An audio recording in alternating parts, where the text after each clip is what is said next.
Today is April 26th, 2026. London, the Mall. And a 31-year-old kid from a village in Kenya just crossed a finish line in 1 hour, 59 minutes, and 30 seconds. Let that land. 1:59:30. For the first time in recorded human history, a man ran a marathon in an official open competition in under 2 hours. His name is Sabastian Sawe, and by the time this video is over, you will understand exactly why this man was always the one destined for this moment. Because this was not just a fast time.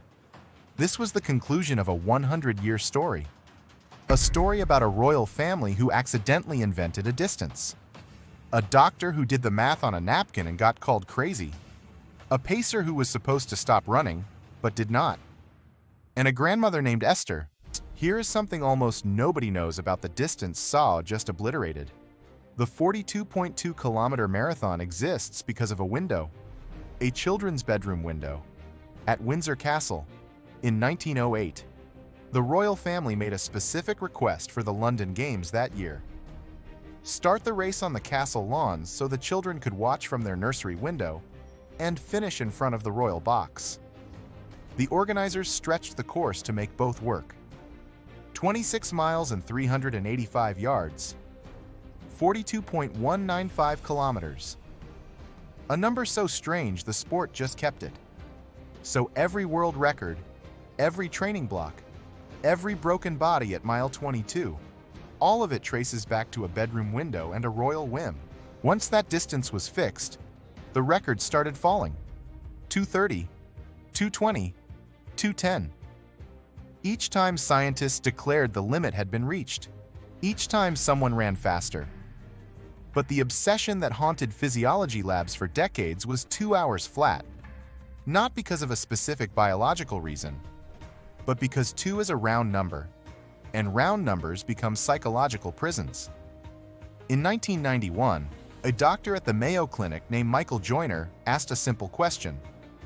If you combine the highest known oxygen uptake capacity in the literature, the best lactate threshold on record, and the most economical stride ever measured, what time could a human theoretically run?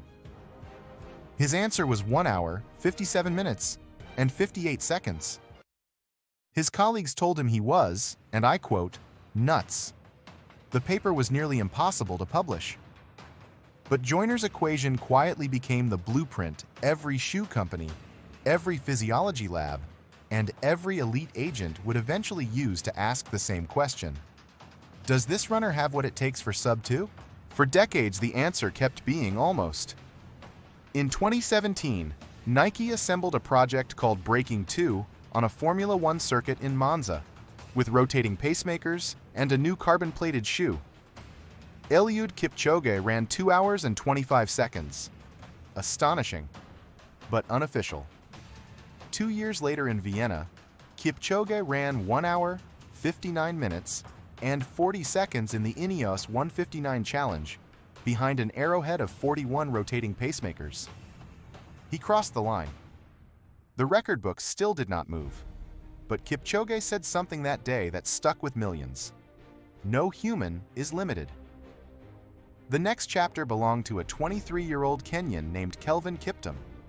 In October 2023, in Chicago, Kiptum ran 2 hours, 0 minutes, and 35 seconds. The first official sub-2:01.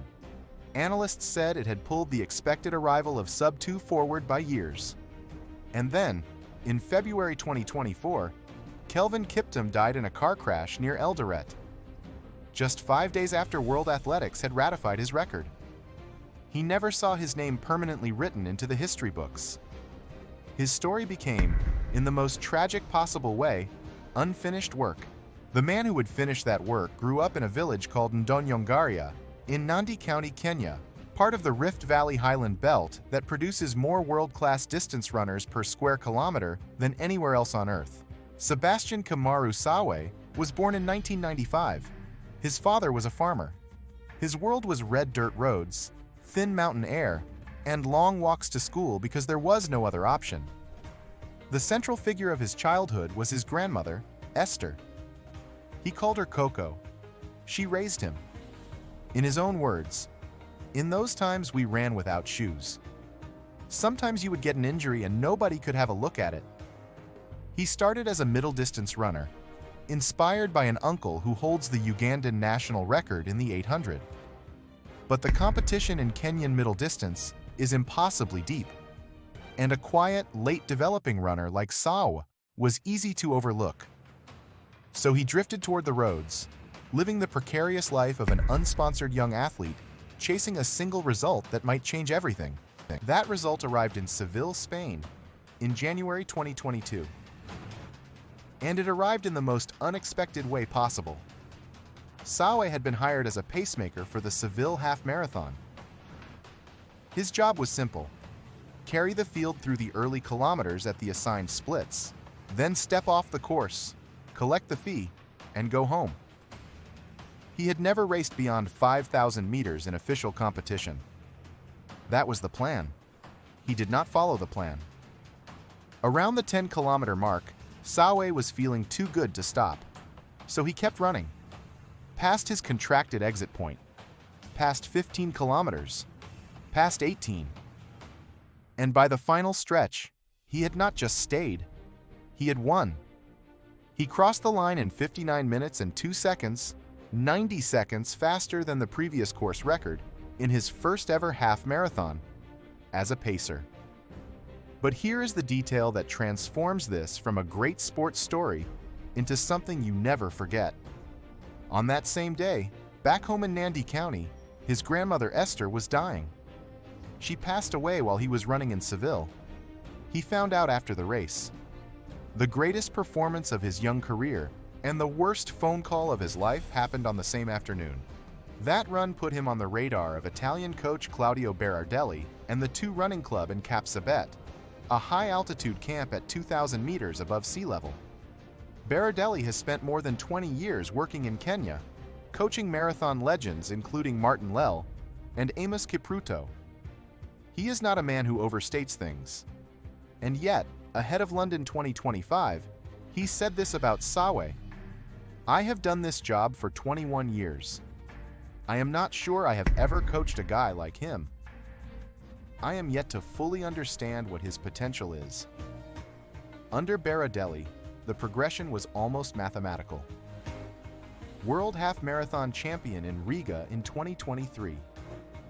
A marathon debut in Valencia in 2 hours, 2 minutes, and 5 seconds, the second fastest debut in history.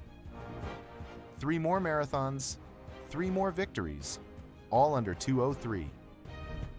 And in a sport scarred by doping scandals, Sawe voluntarily submitted to at least 25 unannounced out-of-competition tests in just 2 months, far beyond what most elite athletes face. His words: "I want to prove that I am clean when I set foot at the start line, and that whatever result comes is not dragged through the mud because I am Kenyan." The Guardian called him the silent assassin. Now the science. Because to understand what Sawe did today, you need to understand 3 things, and I will tell you fast. To run a marathon in under 2 hours, 3 things must be extraordinary at the same time. First, the engine. What scientists call VO2 max, the maximum rate at which your body can take in and use oxygen. Sawe's engine is enormous, but at the front of a world-class marathon, every athlete has a massive engine, so the engine alone does not decide who wins. Second, sustainability. How much of that engine you can hold for 2 straight hours without the system breaking down.